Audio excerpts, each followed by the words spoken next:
Hello friends. Mahashivratri. Mahashivratri హిందువులు ఎంతో పవిత్రంగా జరుపుకునే అతిపెద్ద పండుగ.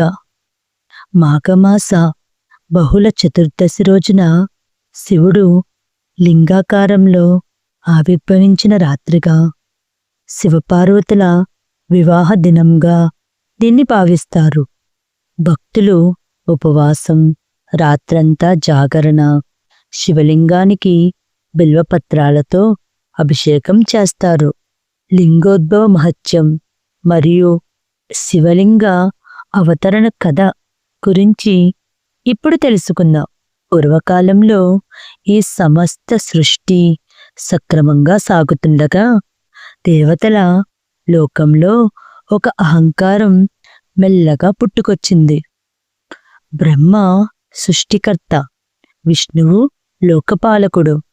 ఇద్దరూ తమ తమ శక్తి మహిమలపై గర్వంతో ఒకరోజు దేవలోకంలో వాదనకు దిగారు. బ్రహ్మ అన్నారు, నేనే ఈ జగత్తును సృష్టించాను. సృష్టికర్త కంటే గొప్పవాడు ఎవరుంటారు? విష్ణు స్పందించారు, సృష్టిని కాపాడేది నేనే, కాపాడేవాడే సర్వోత్తముడు. ఈ వాదన క్రమంగా అహంకార యుద్ధంగా మారింది. దేవతలందరూ భయంతో చూస్తున్నారు. అప్పుడే అకస్మాత్తుగా భూమి కంపించింది, ఆకాశం చీలింది. అమానమైన వెలుగు దేవలోకమంతా వ్యాపించింది. అది ఒక అనంతమైన అగ్నిస్తంభం. ఆ వెలుగు అంత బలంగా ఉండి దాని ఆది ఎక్కడో అంతం ఎక్కడో ఎవరికీ కనిపించలేదు. దేవతలు వణికిపోయారు.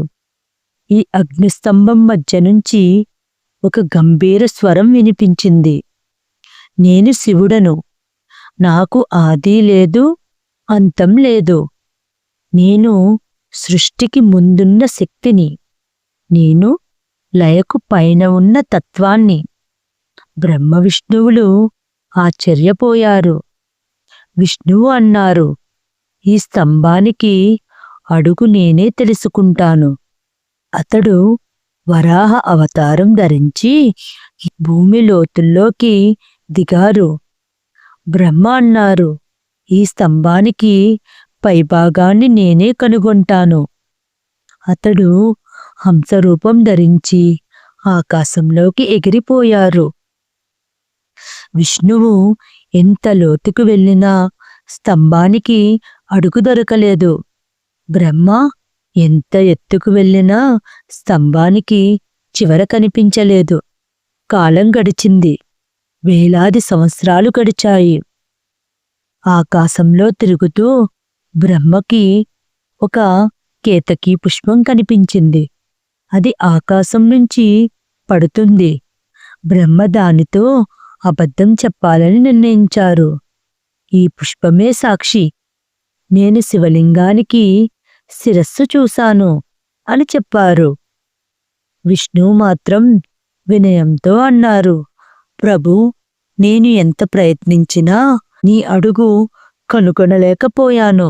అతడు సత్యాన్నే పలికాడు. అగ్నిస్తంభం నుండి శివుడు ప్రత్యక్షమయ్యారు. బ్రహ్మ అబద్ధాన్ని చూసి ఆయన కోపించారు. శివుడు అన్నారు, అబద్ధం చెప్పినవాడికి పూజ అర్హత ఉండదు. అందుకే బ్రహ్మకి భూమిపై దేవాలయ పూజలు లేవు. విష్ణువు సత్యానికి సంతోషించి ఆయనను ఆలింగనం చేసుకున్నారు. అగ్నిస్తంభం నెమ్మదిగా శాంతమైన శివలింగంగా మారింది. శివుడు చెప్పారు, ఈ లింగరూపమే నా నిరాకార తత్వానికి సంకేతం. దీనిని పూజించిన వారు మోక్షాన్ని పొందుతారు. అదే శివలింగ ఆవిర్భావం. ఈ అద్భుత సంఘటన జరిగింది ఫాల్గుణ మాసం కృష్ణపక్షం చతుర్దశి రాత్రి. అదే రోజు మహాశివరాత్రిగా పిలువబడింది. ఆ రోజు ఉపవాసం, రాత్రి జాగరణ, శివలింగ పూజ చేసేవారు శివకృపను పొందుతారు. ఈ కథ ఇచ్చే సందేశం: అహంకారం పతనానికి కారణం, సత్యం శాశ్వత విజయం. శివుడు అంటే ఆదిలేని అంతంలేని పరమతత్వం. శివుడు రూపం కాదు, శివుడు తత్వం. మీ అందరికీ కూడా మహాశివరాత్రి శుభాకాంక్షలు. ఓం నమః శివాయ. ఈ కథ మీకు నచ్చినట్లయితే లైక్ చేయండి ఫ్రెండ్స్. ఇటువంటి మరికొన్ని కథల కోసం నా ఛానల్ని సబ్స్క్రైబ్ చేసుకోండి. Thank you.